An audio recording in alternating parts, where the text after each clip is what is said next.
जिसने मिट्टी से इंसान बना दिया, जो बंजर जमीन से हरियाली उगा सकता है, वो तेरी बंजर किस्मत को भी खुशहाली में बदल सकता है। समुंदर की गहराई, आसमान की ऊंचाई और सितारों की रोशनी सब अल्लाह की कुदरत का हिस्सा है। फिर तेरी छोटी छोटी परेशानियां कैसे नामुमकिन हो सकती हैं? तू एक दरवाजा बंद होते देख परेशान मत हो, अल्लाह की कुदरत देख। वो तेरे लिए ऐसे रास्ते खोलेगा जिनका तुझे अंदाजा भी नहीं।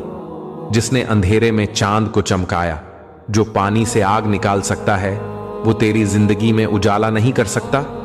अल्लाह की कुदरत देख। एक बीज जमीन में डालो तो पेड़ बन जाता है। फिर अगर तू मेहनत करे तो तेरी जिंदगी क्यों नहीं बदल सकती? अगर अल्लाह एक मछली को समुंदर में नहीं डुबोता, एक परिंदे को हवा में गिरने नहीं देता, तो तुझे तेरी मुसीबतों में अकेला कैसे छोड़ सकता है? जिसने तिनके से परिंदा और पानी से समुंदर बना दिया, वो तुझे कामयाबी देने में देर क्यों करेगा? बस सब्र कर। तू जिस चीज को नामुमकिन समझ रहा है, वो तेरे रब के लिए कुन फयकून कहने की देर है।